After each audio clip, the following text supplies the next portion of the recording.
So this is a bit of a reach, but it's not a reach negatively. It's going to have to be like a positive reach, or we're going to have to do something to get this guy. And my guy's Troy Franklin. Okay. And basically, I find him super intriguing. And if you guys noticed the last time that Josh and I met, I like to look at bigger, faster, stronger. Okay. And with this guy, he's intriguing because, man, he's definitely bigger. So he's a taller dude. And he's definitely faster. He's got the 4.4 speed, but stronger. We'll get into that. And as far as his last season, I mean, this is fantastic. Imagine if a guy was lining up for the Cleveland Browns, and at the end of the season, the guy had 81 receptions for 1,383 yards, and he had 14 touchdowns. That would be fantastic. And that's how his 2023 season ended. So overall, when you take a look at this guy's season and the last three that he did, you're seeing incremental improvement, which generally, if you hear Andrew Berry, that's what he wants to find, right? So the yards, I mean, that generally happens no matter what. So 18 for 209, then he goes to 61 to 81, and he goes 81 receptions for 1,383, like I just mentioned. But here's the biggest things that went up. The touchdowns, 2 to 9 to 14, which is awesome. But that was based on a rate of yards per catch where he went from 11.6 to 14.6. And man, if he averages 14.6 for us, I'll be happy this year. And then he went to 17.1, which is dynamite. That'll be a very, very large yards per average in the NFL to have, right? So on the PFF big board, he is the number 40 ranked player. And then now I went through different teams to see who they kind of compared him to. I know this is what one's going to make you cringe because we spoke about this for free agents. They kind of compared him to Marquez Valdez-Scantling. Ew. So if you take a look, yeah, I know.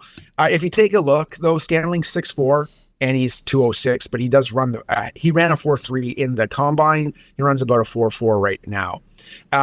So he is 6'2", listed on NFL.com, but he came in at 176 pounds.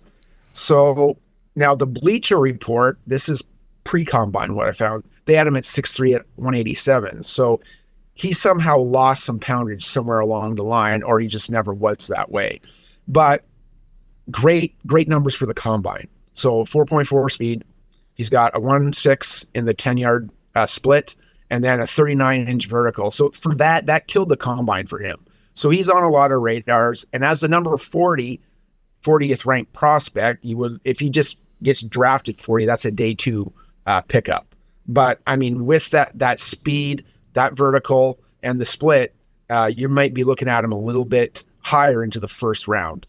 So where are they comparing him, or who are they comparing him to other than Marquez there? So Darius Slayton, he's 6'1", he's 190 pounds, and he ran a 4.3 on his combine. Also, you're going to love this guy, OH, baby. And what do you say? I-O. Yeah. Chris Olave, 6 foot, 187 pounds, and he ran a 4.39 as well, so close to a 4.4. So this is what I like. This is what NFL.com saying about the guy. Franklin might not be a number one target, a number one receiver target with volume, but he should be productive, and his yards per catch average and the ability to open things up underneath for his teammates is going to be great. Franklin could become a coveted complementary piece for an established receiver one. Does this sound familiar? Does this sound like what we've been talking about that the Browns need? Mm-hmm. Basically, If you just want to hear the Coles notes of this, he takes the top off the defense and everybody gets open.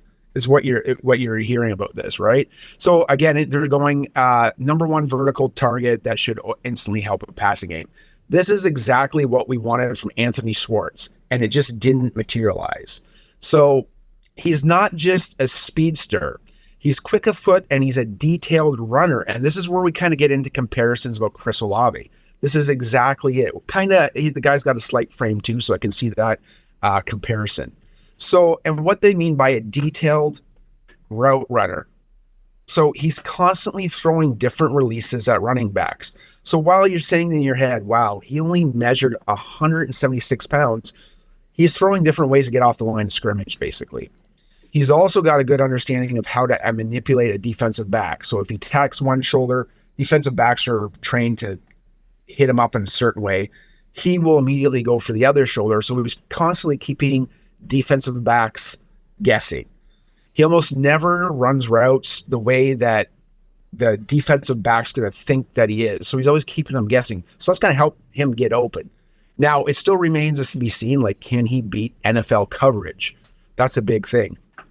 So in this deep receiver class, he is a top 10 pick anywhere I've seen. So that's good for the Browns. Maybe bad to draft him. But he's around the 6-7 mark. So generally what I hear is a consensus is a day 2 pick, low first round pick. So if he can overcome these physical coverage limitations and excel at the point of catch, then that puts him up in the top 5 category. So what I like the most and what I really want for the Browns, and if it's not him, these are the things I want to see. Elite deep speed. So he's got that. Zone recognition, ball tracking, and the route running. That's, man, how many times have we heard this for Stefanski, right? So the concerns with him basically playing through contract, functional strength, and contested catches. So the functional strength's big. So we didn't get stronger with this guy. I don't even know if he lifted, to be honest with you. At the combine, I couldn't find anything. So that's not good. Now, lifting and form and strength, that's what strength coaches are for. This guy should be able to do something with that. So overall, my opinion, he's a 40th ranked player. How the Browns get him is going to be a trade, or for some reason, teams get scared off of his slightness.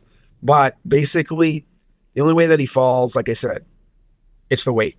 But I think the speed dictates that he gets in the first round. And I don't know if you get by the Bills. I don't know if you get by the Ravens. And I don't know if you get by the Kansas City Chiefs. Somehow, if that goes, then we might have a chance. But I think he'd be a great fit for the Cleveland Browns. I agree. I like Troy Franklin a lot. I know a lot of NFL draft scouts are really, really high on him. They've risen on him. I think his pro day or his combine had some mixed results. Some of the drills he ran left a little bit to be desired. But, you know, one of the stats, and I've been posting this on Twitter over the weekend that I really look at for these wide receivers is yards per route run. That just kind of shows, because targets are an earned stat. If you're a good route runner, if you're good at getting open, if you're a good wide receiver, your target share usually indicates that. But then what are your yards per the routes you are running? And you like to see receivers kind of in that top 15% of the nation in that stat. I mean, top 25% is pretty good. Troy Franklin was easily in the top, I want to say 3%. He was 6th overall in the country at 3.32 yards per route run. So the dude is very, very good at getting open, creating some separation. And I know you mentioned like MVS and some of these names that are a little, the comps are a little worrisome, but one that I've heard more recently that I like better is Devontae Smith for the Eagles. You know, he came in, I think he was like 6 foot, 175, so just a little bit shorter than what Troy Franklin is, but same kind of situation. A slender guy, everybody was concerned, can the weight hold up?